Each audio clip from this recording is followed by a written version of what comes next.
आप लोग अपनी स्क्रीन पर एक कॉपी देख रहे हैं। ये कॉपी है साक्षी गर्ग की, जो 2017 की यूपीएससी में सिलेक्टेड है और इनकी रैंक थी 350वीं और ये हिंदी मीडियम से थी और इन्हें आप लोग अपनी स्क्रीन पर भी देख रहे होंगे। तो इन्होंने जिस तरह से आंसर राइटिंग की है उसे देखकर आप लोग शुरुआत कर सकते हैं। एक आपको रोड मैप मिल जाएगा। तो जो भी हिंदी मीडियम के सिलेक्टेड हैं उनकी हम लोग कॉपियाँ देख रहे हैं और उन कॉपियों को देखकर आप लोगों को भी बहुत कुछ सीखने को मिलेगा। देखिए, अगर एक कॉपी देखें तो जो सामान्य अध्ययन का दूसरा पेपर होता है ना मुख्य परीक्षा में, उसी की कॉपी है, जिसमें आप देखते हैं कि शासन व्यवस्था, संविधान, राज्य व्यवस्था, सामाजिक न्याय तथा अंतर्राष्ट्रीय संबंध से क्वेश्चंस पूछे जाते हैं और ये 250 नंबर का रहता है। कितने? 250 नंबर का रहता है और इसके लिए आपके पास 3 घंटे का समय रहता है। कितने घंटे का? 3 घंटे का। अब देखिए, जो आपका माध्यम है हिंदी माध्यम है तो हिंदी में ही लिखा करिएगा, ये भी याद रखिएगा। अब आप देखिए, इन्हें 50.5 नंबर मिले हैं 250 नंबर में से। इन्हें इंट्रोडक्शन में आप देखते हैं बी, कंटेंट में बी, कंटेंट में सी, लैंग्वेज में सी, कंक्लूजन में आप देखिए बी, करंट लिंक एग्जाम्पल में, स्ट्रक्चर में बी। तो इस तरह से आप देखेंगे इन्हें ये दिए गए। इनकी कॉपी को देखकर आप लोगों को मुझे लगता है वो सीख लेना चाहिए, शुरुआत कर लेना चाहिए। सभी प्रश्नों को हल करने का प्रयास करें। देखिए, विषय वस्तु को और उन्नत करें, ये सुझाव दिया जा रहा है। आप लोगों से कहा जाता है ना कि आप लोग मॉक टेस्ट दीजिए, प्रीलिम्स के लिए दीजिए, मुख्य परीक्षा के लिए दीजिए। जो आपकी कॉपी चेक करेंगे उसमें अगर आप देखेंगे कोई कमियां हैं तो वो आपको कहेंगे। तो ये तो सभी लोग कोशिश किया करिएगा कि सभी क्वेश्चंस के आंसर देने की कोशिश किया करिएगा। अब आप देखिए, ग्रेड ए में वेरी गुड, ग्रेड बी में गुड, ग्रेड सी में सेटिस्फैक्टरी, ग्रेड डी में पुअर, बहुत कम है। तो इनका जो पक्ष मजबूत, जो अच्छा लग रहा है उसे आप भी फॉलो कर सकते हैं। अब देखिए, क्वेश्चन है इन्होंने लिखा हुआ है। क्वेश्चंस क्या है? लिखने की कला आपको सीखनी है। समझ रहे हैं आप लोग? क्योंकि क्वेश्चंस कभी रिपीट नहीं होता है, ये तो आप भी जानते हैं। भारतीय लोकतंत्र का चौथा स्तंभ अब सत्य को खोजने की बजाय व्यवसायिक हितों से निर्देश प्राप्त कर रहा है। उपयुक्त कथनों का पेड न्यूज की पृष्ठभूमि में आलोचनात्मक मूल्यांकन कीजिए और जनप्रतिनिधित्व कानून 1951 के संबंध में अपने सुझाव भी दीजिए। 250 शब्दों में आपको लिखना है। 12.5 नंबर का ये क्वेश्चन है आपका। लोकतंत्र के चौथा स्तंभ यानी कि मीडिया की बात हो रही है। अब आप देखिए, भारतीय लोकतंत्र की आधारभूत संरचना में विधायिका, कार्यपालिका, न्यायपालिका के साथ साथ चौथा महत्वपूर्ण स्तंभ मीडिया का है। परंतु वर्तमान में पेड न्यूज, आप देखिए पत्रकारिता आदि कारण यह संदेह के घेरे में है। और आप देखते हैं कि पेड न्यूज के अंतर्गत मीडिया द्वारा न्यूज का प्रसारण निष्पक्षता, यथास्थिति ना होकर किसी व्यक्ति विशेष के पक्ष में होता है, अर्थात पैसे के बल पर आप देखिए समाचार को मन वांछित रूप दिया जाता है। और आप देखते हैं कि आजकल ये देखने को भी मिल रहा है। पेड न्यूज से मीडिया की निष्पक्षता पर संदेह किया जाता है। वस्तुतः मीडिया जनता की मानसिकता को रूप देने में बड़ी भूमिका निभाती है। और आप देखते हैं कि एक तरह से आप देखिए नैरेटिव गढ़ने में मीडिया का बड़ा रोल भी रहता है। कोई पार्टी अगर आप देखते हैं कि उन्हें अच्छा पैसा दे दे तो उस क्षेत्र में नहीं वो दिखाने लगते हैं, तो उसी की बात हो रही है। परंतु किसी पार्टी विशेष के पक्ष में समाचार प्रसारण से लोकतांत्रिक चुनाव प्रक्रिया प्रभावित होती है और लोगों के दिमाग में अगर आप देखिए 24 घंटा इस पार्टी को जीत मिल रही, इस पार्टी को जीत मिल रही, अगर ये सब जाए तो आप देखते हैं, कहते हैं ऐसा कि बहुत सारे लोग उस पार्टी को वोट भी करने लगते हैं, उसके पक्ष में झुकने लगते हैं। समस्याएं एवं परिणामों की ओर स्पष्ट चर्चा करें, ये सुझाव दिया जा रहा है इन्हें। मीडिया के द्वारा व्यावसायिक हितों के लिए पीत पत्रकारिता, पेड न्यूज, मीडिया ट्रायल आदि के कारण लोकतंत्र की वास्तविक अभिव्यक्ति को मलिन कर रही है। यह संवैधानिक उल्लंघन है क्योंकि अनुच्छेद 19(1)(a) के तहत मीडिया को अभिव्यक्ति की स्वतंत्रता की दी गई, जिसका दुरुपयोग करना अपराधनीय है। यद्यपि तमाम आलोचनाओं के बावजूद मीडिया की अपनी विशिष्ट भूमिका है। अब बातों को छोड़ दिया जाए तो आज भी मीडिया द्वारा जनहित के मुद्दों पर जनता को जागरूक करने, सरकार पर नैतिक दबाव डालने, लोकतंत्र को दिशा देने में महत्वपूर्ण भूमिका अदा की जा रही है। उदाहरण स्वरूप निर्भया कांड, भ्रष्टाचार उजागर करना, स्टिंग ऑपरेशन पर कर अपराधियों को बेनकाब करना। और देखिए, सभी पक्षों को लिया करिएगा आप लोग, आपको बड़ा न्यूट्रल होकर लिखना है। लोकपाल की नियुक्ति हो या फिर आप देखिए सिविल सोसाइटी की भूमिका को सशक्त करना, ये मीडिया की तरफ से पहल की गई है। यद्यपि मेड न्यूज व्यावसायिकता जैसी शिकायतों हेतु उचित कानूनी प्रावधान करने की आवश्यकता है। साथ ही मीडिया को स्वयं आगे बढ़कर अपनी ईमानदारी छवि हेतु प्रयास करना चाहिए। इसी में देश हित व लोकतंत्र सार्थक हो सकता है। पत्रकार की स्वतंत्रता आदि सुझाव की स्पष्ट चर्चा करें, इन्हें सुझाव दिया जा रहा है। देखिए जनप्रतिनिधित्व कानून 1951 को देख लीजिए। चुनाव प्रक्रिया निष्पक्ष व प्रभावी वास्तविक लोकतंत्र हेतु इस कानून में कुछ सुधार की आवश्यकता है और नेताओं द्वारा धर्म जाति के आधार पर वोट मांगने को आपराधिक ठहराया जाए।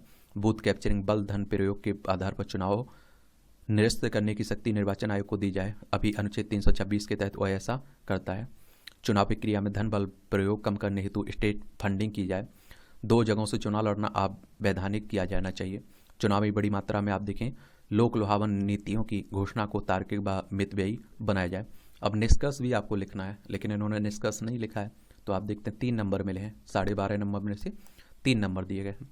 अब देखिए इंट्रोडक्शन मैंने 0.25 बी ग्रेड मिला है एक तरह से, और ये आप देखिए 1.5 नंबर मिला है। कॉन्टेस्ट में सी ग्रेड मिला है। कंटेंट में आप देखिए सी नंबर। लैंग्वेज में 0.25 यानी कि सी ग्रेड मिला है। कंक्लूजन इन्होंने छोड़ दिया, तो देखिए एक भी नहीं मिला है। तो आपको फॉलो करना है सब। ये दूसरा क्वेश्चन है। यद्यपि भारत ब्राजील घोषणा पत्र का हस्ताक्षरकर्ता देश है, फिर भी यहाँ सड़क दुर्घटनाओं को राष्ट्रीय संकट कहा जा सकता है। उदाहरण सहित समझाइए। मोटर वाहन संशोधन विधेयक 2016 का मूल्यांकन कीजिए। ये 250 शब्दों में लिखना है और 12.5 अंक का है। अब आप देखिए ब्राजील घोषणा का पत्र का हस्ताक्षरकर्ता होने के बावजूद भारत में तीसरी सबसे बड़ी संख्या में होने वाली मौत का कारण सड़क दुर्घटना है। अब देखिए इन्हें सुझाव दिया जा रहा है। संक्षेप में ब्राजीलिया घोषणा पत्र क्या है इसका स्पष्ट उल्लेख करें, ये सुझाव दिया जा रहा है। आंकड़ों के अनुसार भारत में प्रतिवर्ष लगभग 2.6 करोड़ लोगों की सड़क दुर्घटनाओं में मृत्यु हो जाती है। 5 करोड़ लोग घायल या फिर किसी शारीरिक विकलांगता का शिकार हो जाते हैं। सबसे बड़ी चिंता की बात है कि मरने वालों में 35% जनसंख्या 15 से 35 वर्ष की आयु के मध्य है, जो भारत का जननांकीय लाभांश है। तथ्यों की जांच कर लें। देखिए और लिख रहे हैं तो जो सही आंकड़े रहा करें उन्हें याद रखा करिएगा। अन्य कारणों को भी बताएं यहाँ। इस परिप्रेक्ष्य में मोटर वाहन संशोधन विधेयक 2016 लाया गया है। इसके लाभ क्या हैं? तो सड़कों पर सुरक्षा मानकों का ध्यान रखा जाएगा और इसकी जिम्मेदारी अवसंरचना निर्माण की होगी, निर्माणकर्ता की। सड़कों पर जेब्रा क्रॉसिंग व किन्नौर पथ चालक बनाना अनिवार्य किया गया है। सड़कों पर भीड़भाड़ कम करने हेतु ज़्यादा से ज़्यादा सार्वजनिक वाहनों के प्रयोग पर बल दिया गया है।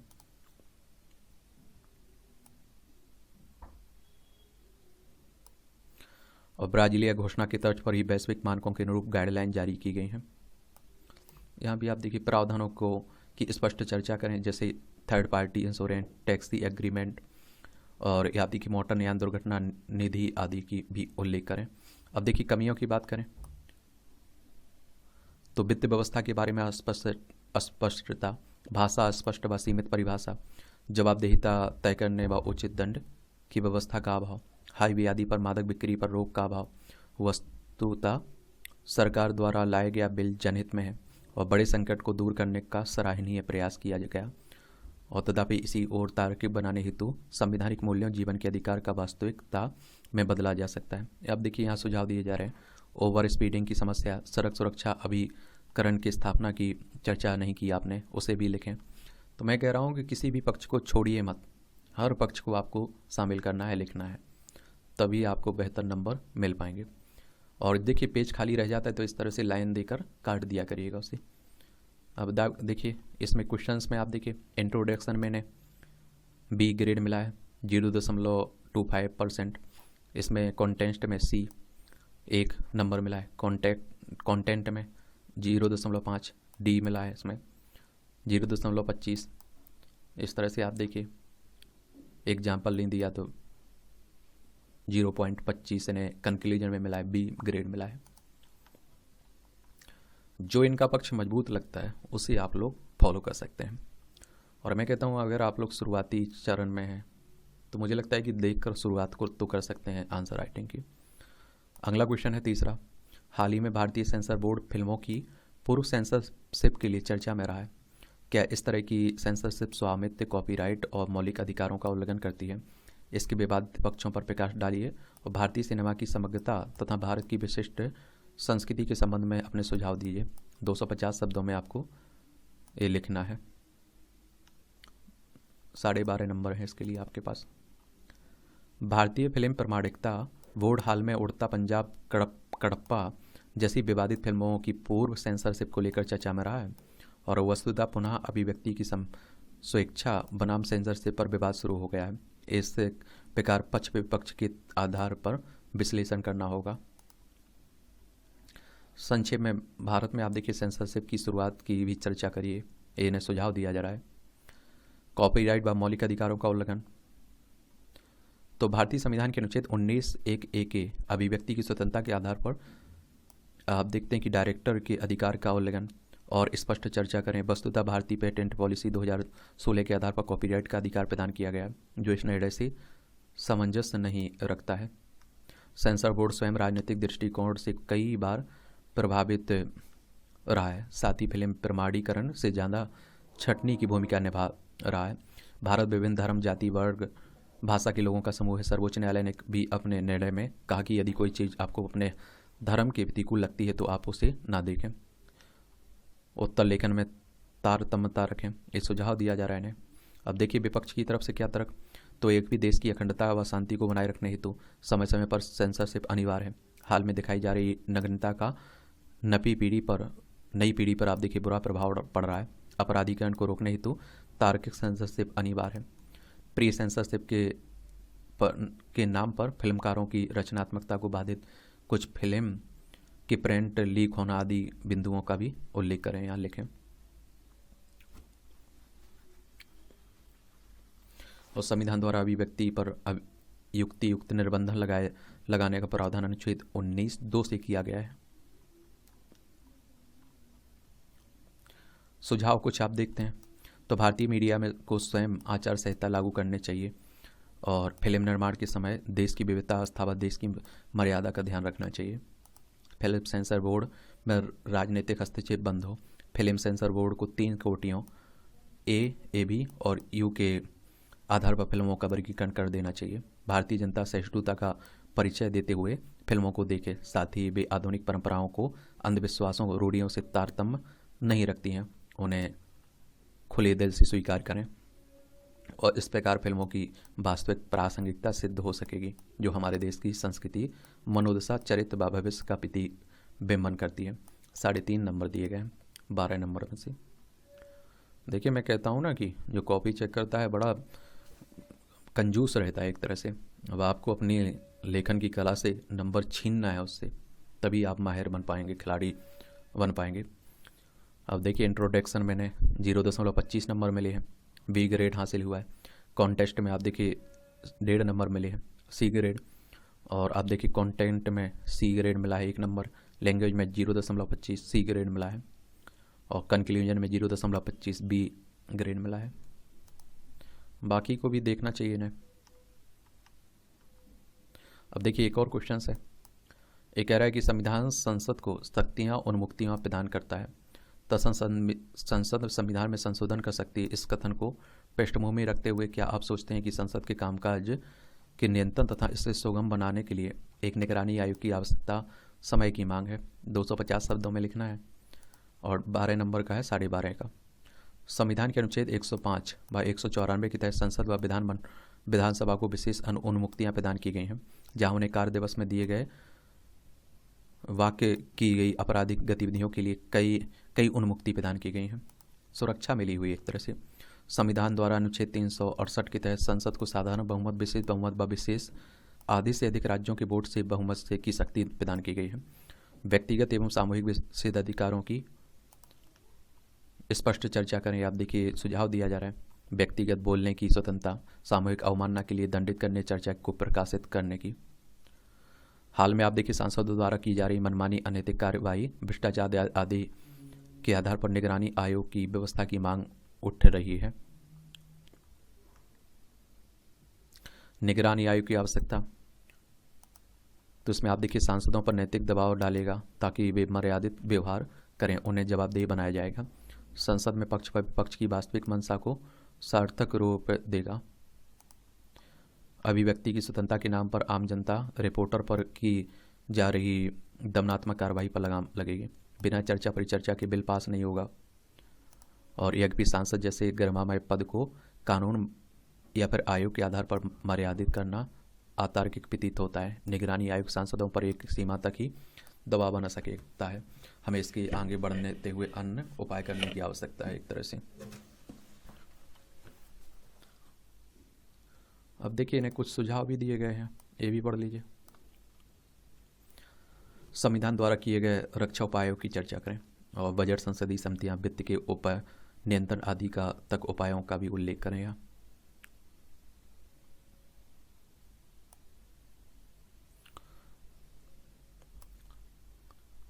इसमें आप देखते हैं कि सांसद हेतु एक आचार संहिता बनाई जाए, उनके द्वारा संसद में की जा रही कार्यवाही को जन जन तक प्रसारित किया जाए ताकि अपर वोटरों का नैतिक दबाव पड़े उन पर।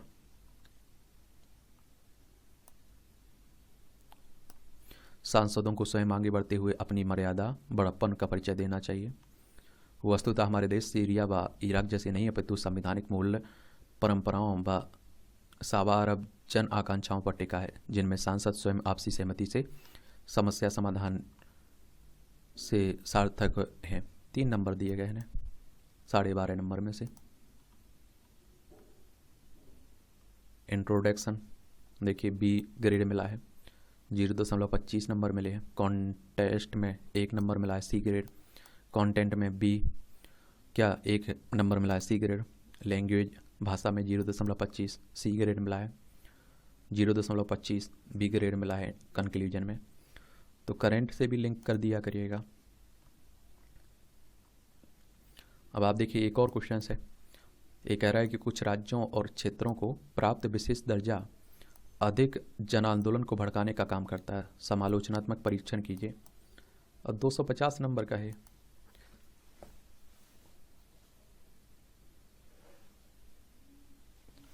साढ़े 12 नंबर का है।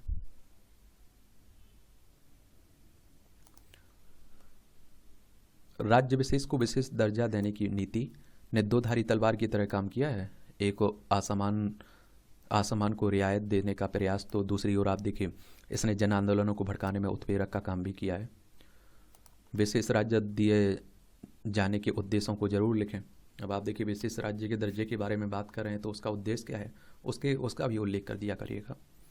विशेष दर्जा देने से अन्य राज्य भी इसी तरह की मांग करने लगते हैं और यह एक वोट बैंक राजनीतिक हथियार बन गया है और जिनकी प्रतिलिपि बिहार में देखी जा सकती है। आर्थिक सर्वेक्षण 2016-17 के अनुसार विशेष दर्जा प्राप्त राज्य अपने संसाधनों का पूर्णतः उपयोग न कर पाने के कारण पिछड़ गए हैं, जो सामाजिक अराजकता आंदोलनों का बड़ा कारण भी है। अलगाववाद, क्षेत्रवाद, रूढ़िवादी आदि की ओर स्पष्ट चर्चा करें। केंद्र राज्यों में विभिन्न दल की सरकारें होने पर इन जन आंदोलनों को और बढ़ावा मिलता है। यह भी विशेष दर्जा के कुछ सकारात्मक पक्ष भी हैं, ये भी देख लीजिए।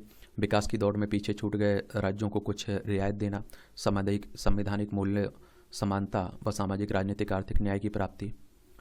ये अन्य सकारात्मक पक्षों को भी लिखें। केंद्रीय सहायता का बड़ा हिस्सा विशेष दर्जा प्राप्त राज्यों को। सभी पक्षों को लिखा करिएगा। अब इतिहास में हुए भेदभाव की क्षतिपूर्ति भी इससे हो जाती है। विश्लेषण करने व आर्थिक समीक्षा द्वारा दिए गए अंकों पर दृष्टिपात करें तो विशेष दर्जा से आगे बढ़कर हमें अन्य दिशा में सोचना होगा। नीति आयोग की सिफारिश अनुसार सहकारी संघवाद व प्रतिस्पर्धी संघवाद की नीति अपनानी होगी। राज्य को मात्र फंडिंग करने के बजाय ऐसे प्रयास करने चाहिए कि अपने भौगोलिक क्षेत्र में व्याप्त प्राकृतिक, भौगोलिक व मानवीय संसाधनों का इष्टतम प्रयोग कर सकें। और इस आधार पर आप देखिए देश में समानता की प्राप्ति के लक्ष्य पूरा हो सकेगा, जो संवैधानिक मूल्यों के साथ साथ केंद्रीय राजकोष व राष्ट्र हित में होगा। अब 4.5 नंबर दिए गए, अच्छी पहल है इनकी 12.5 में से। अब आप देखिए इंट्रोडक्शन में बी ग्रेड मिला है, 0.25 नंबर मिले हैं। कॉन्टेस्ट में 2 नंबर मिले हैं, अच्छी पहल है, बी ग्रेड। 1.5 नंबर कंटेंट में मिले हैं, सी ग्रेड।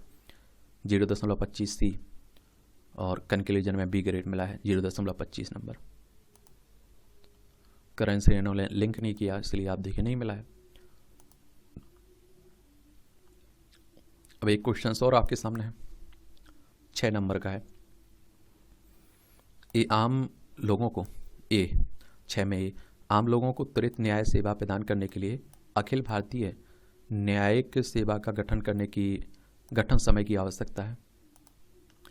ये वर्तमान में अखिल भारतीय प्रशासनिक सेवा की तर्ज पर ही अखिल भारतीय न्यायिक सेवा की आवश्यकता प्रतीत हो रही है, क्योंकि संपूर्ण देश में एक पाठ्यक्रम, एक परीक्षा निर्धारित होगी। राज्य स्तर पर व्याप्त भ्रष्टाचार, भाई भतीजावाद पर लगाम लगेगी।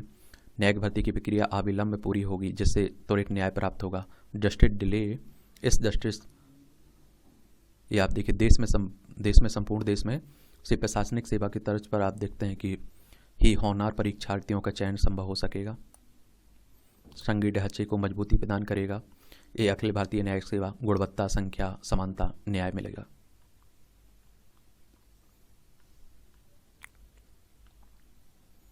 और संपूर्ण देश में एक परीक्षा से न्यायिक भर्ती होने पर समानता मानकों पर आधारित न्याय प्रक्रिया का निर्माण होगा। अलग अलग राज्यों के अनुसार तैयारी करने के बजाय एक निर्धारित दिशा में तैयारी करने पर परीक्षार्थियों की ऊर्जा बचत होगी। चुनौतियों को भी लिखें। अब आप देखते हैं कि उसका भी ध्यान रखना है। मैं इसीलिए तो कहता हूँ हर पक्ष को ध्यान में रखना है। संपूर्ण प्रक्रिया देश हित में है, इसे जल्द ही लागू किया जाना चाहिए। 1.5 नंबर मिला है। प्रभावी निष्कर्ष लिखें, ये भी सुझाव दिया जा रहा है। 6 में से इन्हें 1.5 नंबर दिया गया। ये भी इसमें और है। क्या आप सोचते हैं कि प्रशासनिक न्यायाधिकरणों में अंधाधुंध बढ़ोतरी न्यायिक प्रक्रिया में बाधा उत्पन्न कर रही है? चर्चा करें। तेजी से बढ़ रहे प्रशासनिक न्यायाधिकरण कई समस्या उत्पन्न कर रहे हैं, और न्याय में देरी, मुद्दों की ओवरलैपिंग, दोहराती, कार्यक्षेत्र की अस्पष्टता, संसाधनों की फिजूल खर्ची, भ्रष्टाचार। ये आप देखेंगे सापेक्ष में न्याय विकरण को परिभाषित करें, और पर्याप्त कार्यबल में कमी, सरकार से स्वतः गैर न्यायिक समस्याओं आदि का भी उल्लेख करें। देखिए सुझाव दिया जाता है, इन सुझाव पर जरूर ध्यान दिया करिएगा। उदाहरण, सेंट्रल एडमिनिस्ट्रेरियल ट्रिब्यूनल व कंपनी एक्ट 2013 से बना नेशनल कंपनी लॉ ट्रिब्यूनल, इन दोनों के कार्यों में काफ़ी दोहराव है, जिससे न्याय प्रक्रिया में विलम्ब होता है। सुझाव को भी आप देखते हैं कि सुझाव को भी लिखें, और राष्ट्रीय न्यायाधिकरण आयोग का गठन की बात भी करें। हाल ही में वोडाफोन टेक्स्ट विवाद के परिप्रेक्ष्य में उस विवाद से पुनः ट्रिब्यूनल की संख्या को तार्किक बनाए जाने की मांग तार्किक प्रतीत होती है। 2 नंबर दिए गए, आप देखिए 6 में से। इंट्रोडक्शन 0.25 नंबर मिले, कॉन्टेस्ट में 0.5, कंटेंट में 0.5, भाषा में 0.25, कंक्लूजन में, निष्कर्ष में 0.25।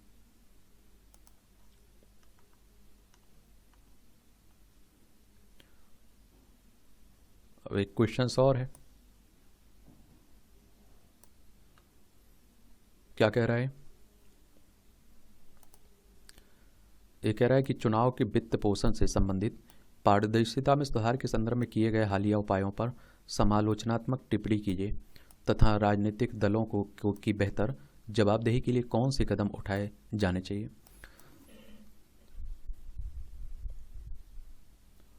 अब आप देखेंगे 250 शब्दों में लिखना है, 12.5 नंबर का है। चुनाव प्रक्रिया भारतीय लोकतंत्र की पहचान है। सरकार ने समय समय पर इसकी निष्पक्षता के लिए प्रयास भी किए हैं।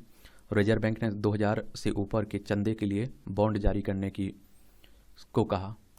चुनावी वित्त पोषण में पारदर्शिता आवश्यक क्यों है, स्पष्ट करें। क्यों ज़रूरत है, इसकी स्पष्ट करिए। किसी भी उम्मीदवार को अपने साथ साथ संपूर्ण परिवार रक्त संबंधी की संपत्ति की घोषणा करनी होगी, और बेराजनीतिक पार्टियों को चंदा तो लेती हैं पर चुनाव नहीं लड़ती, उन पर लगाम लगाई जाएगी। निजी यात्राओं को छोड़कर शेष सभी खर्च चुनावी खर्च में ही जोड़े जाएंगे। अन्य सुधारों को उल्लेख करें, और चुनावी बॉन्ड जारी करने का प्रस्ताव भी। चुनाव में खर्च की जा रही सकने वाली राशि को सीमित करने के साथ साथ डिजिटलाइज किया गया। और वस्तुतः तमाम सुधारों के बावजूद अभी भी अनेक कमियां हैं। बॉन्ड जारी करने वाली कंपनी की पहचान गुप्त रखी जाएगी, जो पुनः काले धन का स्रोत है। और राजनीति के अपराधीकरण पर रोक होनी चाहिए। चुनाव को बेटिन के तर्ज पर भारी भरकम बनाने के बजाय साधारण बनाया जाना चाहिए। कुल नकदी प्राप्ति की कोई ऊपरी सीमा नहीं है। आरटीआई के दायरे में नहीं आदि की चर्चा भी करें यहाँ। अब देखिए सुझाव दिया जा रहा है कुछ। इंद्रजीत गुप्ता समिति के तर्ज पर स्टेट फंडिंग को बढ़ावा दिया जाए जिसमें राजनीति का लोकतांत्रिकरण हो सके। जनप्रतिनिधित्व अधिनियम 1951 में अपेक्षित सुधार का चुनाव प्रक्रिया को निष्पक्ष तार्किक बनाया जाए। चुनाव आयोग को और शक्तिशाली बनाया जाए। पेड न्यूज सेल कंपनी काला धन पर लगाम लगाया जाए और अप्रत्यक्ष तरीके से चुनाव सुधार किया जा सकता है। यहाँ सुझाव दिए जा रहे हैं। कॉरपोरेट प्रभाव को कम करना, आरटीआई के दायरे में लाना, विदेशी धन संबंधी अधिनियम को कठोरता से लागू करना, ये सुझाव दिए जा रहे हैं कि ये सुधार कहिए, इसमें लिखिए आप। जिसने कॉपी चेक की होगी उसने सुझाव दिए होंगे। वस्तुतः एक निष्पक्ष समानता आधारित तार्किक चुनाव प्रक्रिया ही राष्ट्र हित में होगी, व लोकतंत्र को और मजबूत करेगी। अब देखिए 4 नंबर दिए गए 12.5 नंबर में से। अच्छी पहल आप लोग कह सकते हैं। अब आप देखिए इंट्रोडक्शन में 0.25, कॉन्टेस्ट में 2, कंटेंट में 1, लैंग्वेज भाषा में आप देखते हैं 0.25, निष्कर्ष में 0.25।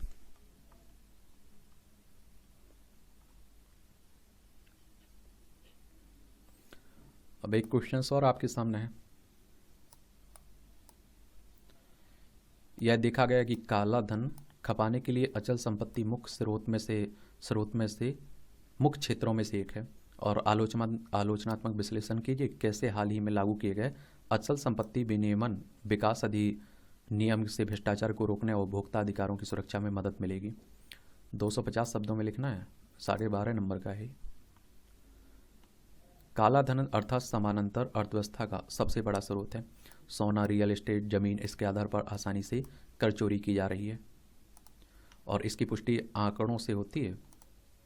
हमारे देश में मात्र 4% लोग टैक्स देते हैं और मात्र 0.1% लोग ऐसे हैं जो अपनी आय 1 करोड़ से ज़्यादा बताते हैं।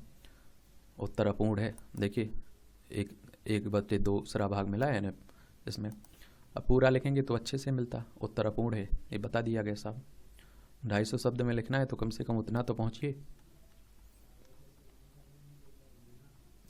कंटेंट के उसमें डी दे दिया है ना, बस 0.5 नंबर, बाकी सब खाली। अब एक क्वेश्चन और है। ये अनुच्छेद 142 पूर्ण न्याय के नाम पर किसी भी मामले में हस्तक्षेप करने के लिए सर्वोच्च न्यायालय को एक प्रभावकारी अधिकार प्रदान करता है। आलोचनात्मक विश्लेषण कीजिए। 250 शब्दों में लिखना है, 12.5 नंबर का है।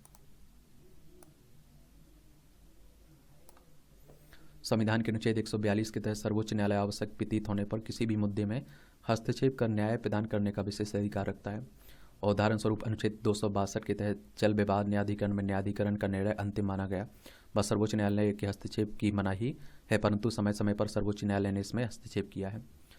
यह न्यायिक सक्रियता के उदय की पृष्ठभूमि का उल्लेख करें, अन्य उदाहरणों को भी और लिखें और इसके लाभों को भी बताएं और ताजमहल की सफाई की बात भी यहाँ करें। देखिए नेशनल ग्रीन ट्रिब्यूनल के बाद में स्वास्थ्य का अधिकार के आधार पर समान आचार, नागरिक संहिता, लोकपाल अधिनियम आदि के बातों में सर्वोच्च न्यायालय की सहभागिता देखी गई है। यद्यपि संविधान द्वारा प्रदत्त ये अधिकार असीमित न होकर तार्किक व मर्यादा निहित है और माननीय सर्वोच्च न्यायालय ने से अपेक्षा की गई है कि वह निर्णय लेते समय अपने मर्यादा का ध्यान रखें। संविधान के अनुच्छेद 50 के तहत तीनों स्तंभों कार्यपालिका, न्यायपालिका, विधायिका का कार्यक्षेत्रों में स्पष्ट विभाजन की कल्पना की गई है। और अन्य नकारात्मक पक्षों को बताएं, जैसे निर्णय स्वेच्छाचारिता में बदलना, ये आप देखेंगे। और वस्तुतः न्यायालय संविधान व कस्टोडियन है और अन्यथा अन्याय पर लगाम लगाने, कार्यपालिका, विधायिका के ढुलमुल रवैये दिखाने पर यह न्यायपालिका ही कर्तव्य होना चाहिए, वह इन्हें संतुलित करे।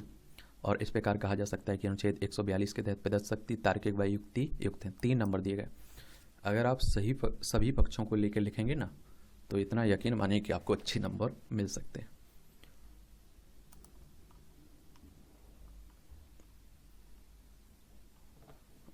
पेज खाली रह जाता है तो इस तरह से काट दिया करिएगा। अब देखिए इंट्रोडक्शन में 0.25 नंबर, कॉन्टेस्ट में 1, कंटेंट में 1, भाषा में 0.25, 0.25 कंक्लूजन में मिला है। एक और क्वेश्चन आप देखिए। ये कह रहा है एक ऐसा देश जहाँ के अधिकांश नागरिक सरकार की नीतियों तथा सरकार के कामकाज को लेकर अनभिज्ञ हैं, वहीं विभिन्न सेवाओं को आधार से जोड़ना अनिवार्य कर देना मानसिक भ्रम की स्थिति उत्पन्न करेगा। विश्लेषण कीजिए। इसमें 250 शब्द लिखना है, 12.5 नंबर का है। वर्तमान में संपूर्ण आबादी को बायोमेट्रिक पहचान के आधार पर आधार कार्ड से जोड़ना पूरे देश में चर्चा परिचर्चा का विषय बना हुआ है। इस कदम की आलोचना द्वारा निम्न आधार पर भी आलोचना की जा रही है। किस तरह से? आधार कार्ड में व्यक्ति की निजी सूचना का संग्रह करना निजता के अधिकार के खिलाफ है। जनता की दिग्भ्रमित किया जा रहा है। संग्रहित सूचना का प्रयोग स्वयं व्यक्ति के खिलाफ हो सकता है। दुरुपयोग की संभावना बढ़ सकती है, ये भी यहाँ बता दीजिए। अन्य चिंताओं का भी उल्लेख करें। आधार रिकॉर्ड एवं प्रमाणीकरण की सहज संभवता के कारण वास्तविक आभासी, और ये वस्तुतः इन आलोचनाओं को इस आधार पर गलत ठहराया जा सकता है कि आलोचनाएं करने वाले अभी आधार कार्ड के पूरे प्रावधानों से अनभिज्ञ नहीं है, एक तरह से जानते नहीं है। साथ ही आधार कार्ड को देश के हित में क्या प्रासंगिकता हो सकती है और इसका उन्हें अनुमान भी नहीं है। आज सरकार द्वारा व्यापक स्तर पर सरकारी नीतियां, सब्सिडी योजनाएं जारी किए जाने के बावजूद लाभ का मात्र 10% लाभार्थी तक पहुंचता है, और लाभार्थी की सही पहचान न होना, गेस्ट कार्ड बनने, आंकड़ों के दोहराव के कारण खाद्य सुरक्षा अधिनियम, सार्वजनिक वितरण प्रणाली, मनरेगा जैसी योजनाएं अपना उद्देश्य प्राप्त नहीं कर सकती हैं। इसके लिए आवश्यक है एक राष्ट्रीय पहचान। लाभों की और स्पष्ट चर्चा करें।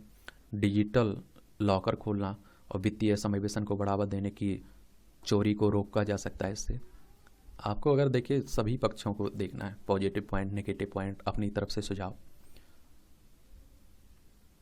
इसके साथ ही आधार कार्ड में सुरक्षा के कई प्रावधान किए गए। इसे दो ही स्थिति में उजागर किया जाएगा, राष्ट्रीय हित में और न्यायालय की आज्ञा पर। और वस्तुतः आधार कार्ड को प्रति जनता में सुरक्षा की भावना लाने हेतु पर्याप्त रूप से जागरूकता अभियान चलाए जाने की आवश्यकता है, और इसके लिए मीडिया, न्यूज़पेपर, टीवी चैनल्स का सहारा लिया जा सकता है, और साथ ही गैर सरकारी संगठनों व सिविल सोसाइटी की भूमिका ऐसे परिप्रेक्ष्य में अपेक्षित है। अब आप देखिए 3.5 नंबर दिए गए इसमें, इन्हें 12.5 में से। इंट्रोडक्शन में 0.25 नंबर, 1.5 नंबर कंटेंट में 1, भाषा में 0.25, कंक्लूजन में 0.25।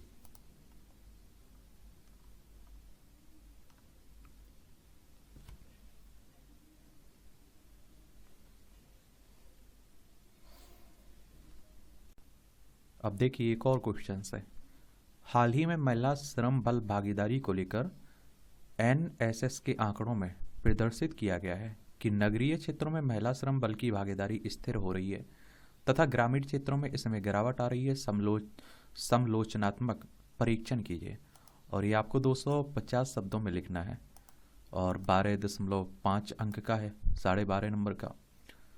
तो हाल ही में जारी एनएसएस के आंकड़ों के अनुसार देश की कुल जनसंख्या का 48% होने के बावजूद महिला श्रम भागीदारी मात्र 23% है, और यह गांव व शहर के आधार पर यह आंकड़ा परखें तो शहरों में यह प्रतिशत स्थिर है व गांव में स्थिर और बेकार होती जा रही है, स्थिति और बेकार हो जाती जा रही है। इसके अगर हम लोग कारणों की बात करें तो आप देखिए शहरी क्षेत्रों में देखें तो असुरक्षा की भावना, समान वेतन न मिलना, घर व ऑफिस की दोहरी जिम्मेदारी ने महिलाओं को कार्य छोड़ने पर विवश किया है। और स्थिरता के कारणों की स्पष्ट चर्चा करें, और विशेष तकनीक के काल की आवश्यकता की भी आप देखिए स्थानीय स्तर पर रोजगार का न मिलना, इनका भी उल्लेख करें। यानी कि आप देखते हैं कि सुझाव दिया जा रहा है कि ये भी इसमें जोड़ें। ग्रामीण क्षेत्रों में अधिकांश आबादी कृषि क्षेत्र में कार्यरत है, जहां असुरक्षित कार्य वातावरण, शौचालय और आप देखें कि सुविधा का अभाव, अति न्यून वेतन, रोजगार असुरक्षा जैसी परिस्थितियां महिला श्रम की आगे बाधा बन रही हैं। परंतु कुछ ऐसे मुद्दे व आंकड़े हैं जिनके आधार पर एनएसएस का सर्वेक्षण अधूरा प्रतीत होता है। अब आप देखिए ग्रामीण से शहरी की ओर प्रवर्तन के कारण तेजी से कृषि का महिलाकरण हो रहा है। कृषि में 84% महिला कृषक कार्य करते हैं। ग्रामीण क्षेत्रों में कृषि एवं गैर कृषि कार्यों की उपलब्धता आप लोग बताइए।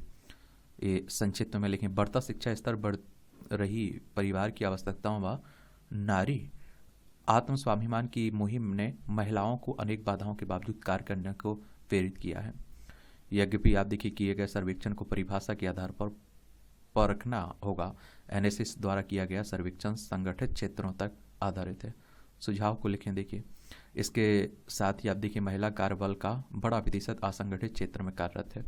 महिला कार्यबल जो किसी के घर खाना बनाने, सफाई कार्य या आप देखिए अनुपातिक कार्यों में लगी हैं, उन्हें ना गिने जाने की वजह से इस तरह के आंकड़े प्राप्त हुए।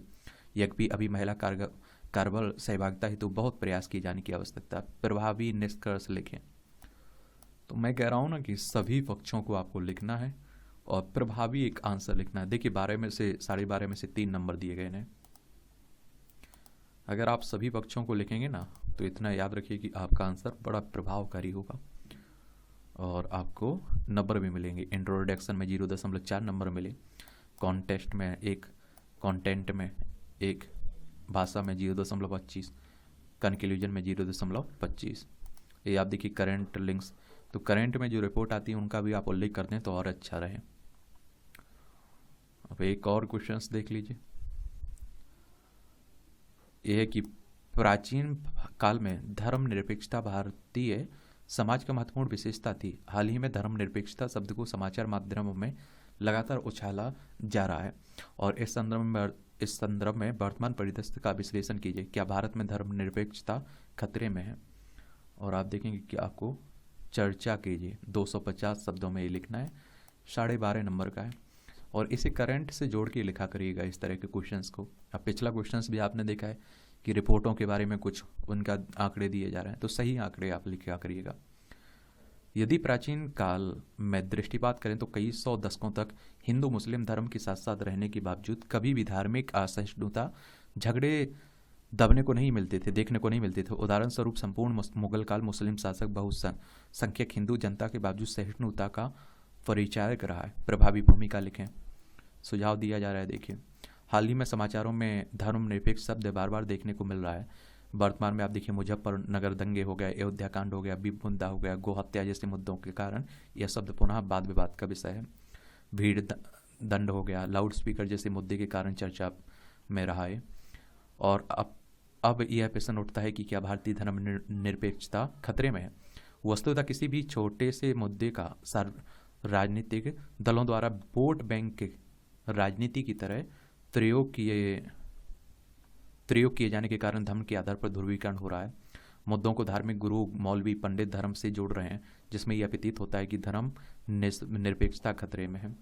और आप देखिए वस्तुतः भारतीय समाज सदैव से सहिष्णु, भावनायुक्त धर्मनिरपेक्षता का प्रतीक रहा है। आज भी आप देखिए विशाल जनसंख्या के मन में ये संस्कार विद्यमान है। यह भी कुछ अराजकतावादी तत्व तत्कालिक मुद्दे का धार्मिकीकरण कर अपने हित साधने का प्रयास कर रहे हैं।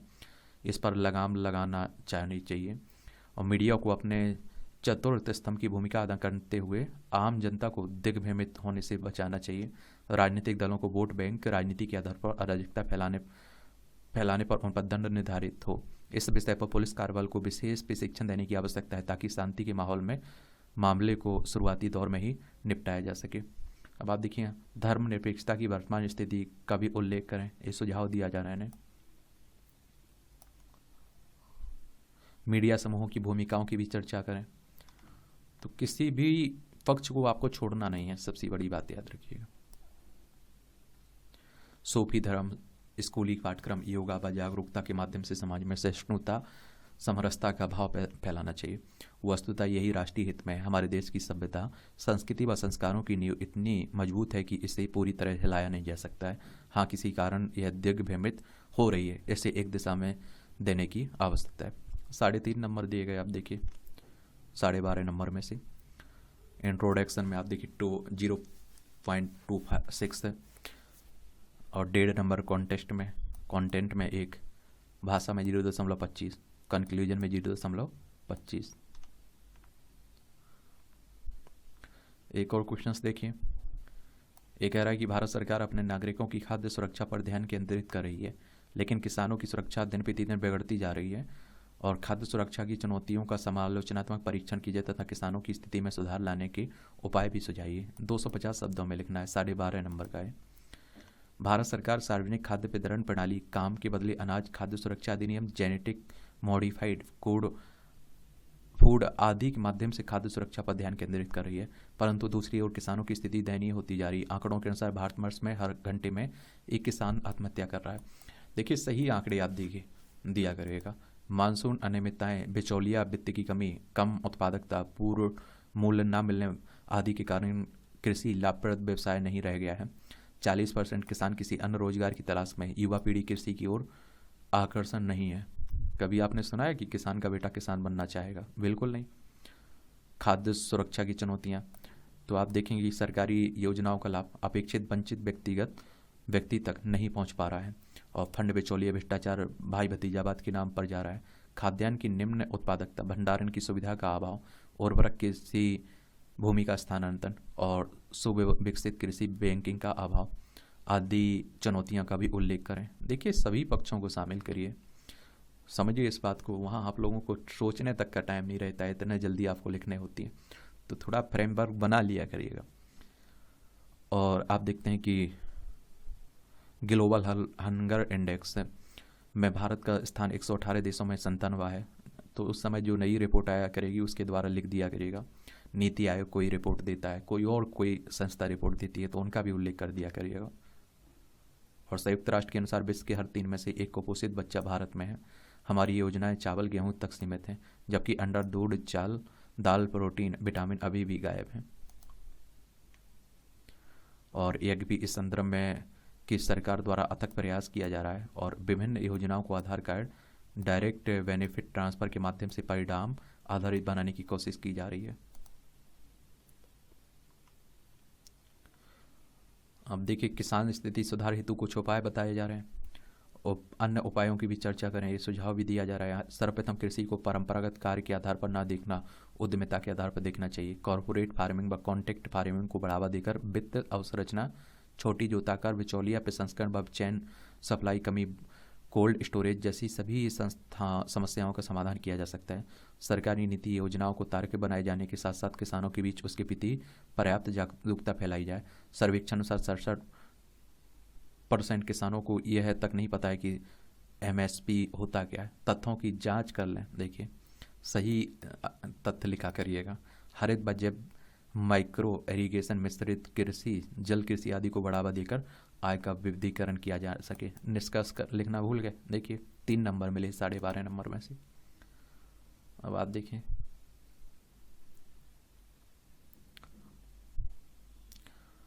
ये और क्वेश्चन है, इसे भी देखिए। तो भारत में एकल परिवार का प्रचलन संयुक्त परिवार से अधिक होता जा रहा है, क्योंकि भारतीय समाज समूह की अपेक्षा व्यक्तिवाद की ओर अधिक आकर्षित हो रहा है। चर्चा कीजिए, 250 शब्दों में लिखना है। 12.5 नंबर का है। वर्तमान में आप देखिए, भारतीय समाज संयुक्त परिवारों से टूटकर एकल परिवारों की ओर विचलित हो रहा है, जिसका एक बड़ा कारण व्यक्तिवाद की भावना है। ज्वाइंट परिवार अब आपको कम ही देखने को मिलेंगे। प्रभावी भूमिका लेखें।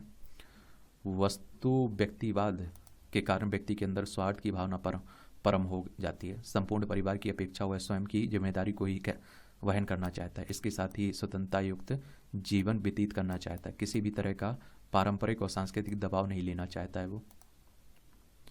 और यह भी व्यक्तिवाद के अतिरिक्त अन्य कारण भी हैं।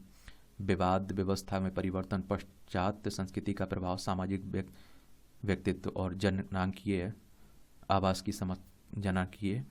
की समस्या के कारणों को भी लिखें यहाँ। ये आप देखिए, शहरी क्षेत्रों की ओर बढ़ता प्रवासन, महिला श्रम की बढ़ती भागीदारी, सहिष्णुता पर लगाव की कमी, बढ़ती उपभोक्तावादी संस्कृति, उपयुक्त सभी कारणों में से एकल परिवार को बढ़ावा मिलता है, जो वृद्धजन समस्या, बचपन में अलगाव व तनाव की भावना जैसे विरल समस्याओं को जन्म देता है। 3.5 नंबर दिएगा। देखिए,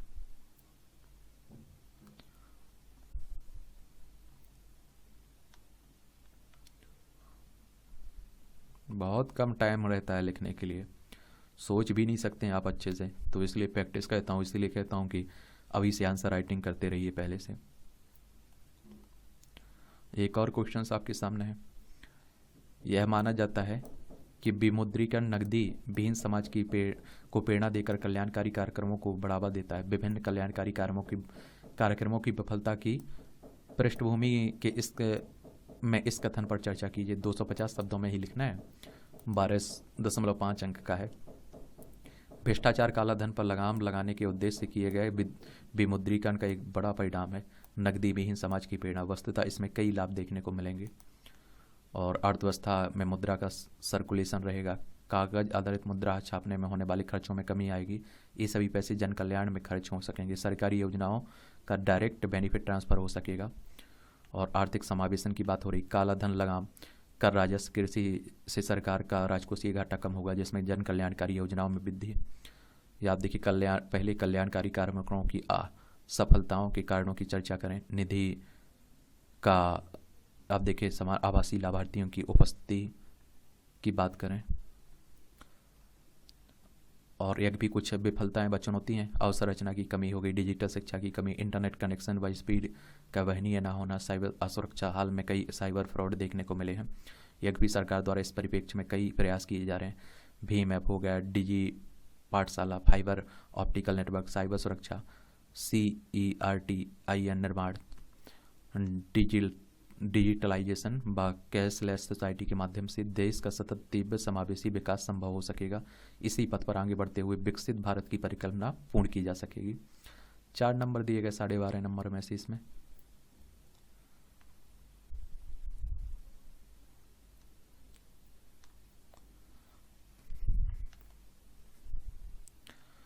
एक क्वेश्चन से और देखिए, किसानों की कृषि ऋण माफी केवल अस्थायी राहत है। उक्त कथन का आलोचनात्मक परीक्षण कीजिए तथा किसानों की स्थिति को सुधारने हेतु उपाय सुझाइए। 250 शब्दों में लिखना है। 12.5 नंबर का है। अब आप देखते हैं हमारी सरकार आई तो हमारे इतना किसानों का ऋण माफ कर देंगे। उसी के संदर्भ में आप देखते हैं क्वेश्चंस पूछ लिया है। इसीलिए कहता हूँ कि करंट अफेयर्स जरूरी है। हाल ही में कृषि ऋण के बड़े स्तर पर माफी ने पुनः यह प्रश्न खड़ा कर दिया, क्या यह कदम कृषक समस्या का स्थायी समाधान है? हाल ही में आंकड़ों को देखें तो मौसम अनियमितता, फसल बर्बादी, आपदा आदिकरण से कृषक ऋण पुनर्वापसी में असक्षम हो जाते हैं, जिस कारण वे बड़े स्तर पर आत्महत्या के शिकार हो रहे हैं। अतः इन आत्महत्याओं को रोकने हेतु कृषक ऋण माफी अपेक्षित है, परंतु इसी अपेक्षित परिप्रेक्ष्य में कुछ आलोचनाएं भी देखी गई हैं। सकारात्मक पक्ष को लिखें। सरकार पर विश्वास बढ़ेगा, जीवन गुणवत्ता में सुधार होगा। देखिए हर पक्ष को लिखिए आप, पॉजिटिव पॉइंट, नेगेटिव पॉइंट अपनी तरफ से राय। अब अन्य नकारात्मक पक्षों को भी लिखें। और आप देखते हैं राजकोषीय घाटे में वृद्धि के बारे में भी लिखें इससे। अब यहाँ चिंताएं जो आलोचनाएं देखेंगी, सरकार पर बढ़ता राजस्व घाटा बोझ, वोट बैंक राजनीति, लाभ बड़े कृषकों द्वारा लिया जाना व छोटे कृषक अभी भी वंचित हैं, कृषि समस्याओं का स्थायी समाधान, कृषकों द्वारा जानबूझकर ऋण न लौटाया जाना, बैंकिंग नैतिकता का उल्लंघन, बढ़ते कृषक आंदोलन। उपाय तो कॉरपोरेट फार्मिंग, कॉन्ट्रैक्ट फार्मिंग को बढ़ावा, अवसंरचनात्मक विकास में ज़्यादा निवेश करना। अन्य उपायों को लिखें जैसे समता निर्माण का विकास और मॉडल APMC अधिनियम में परिवर्तन। अब देखिए 2.5 नंबर मिले हैं, 2.5 नंबर है ना, 2.5 2.5 12.5 नंबर में से।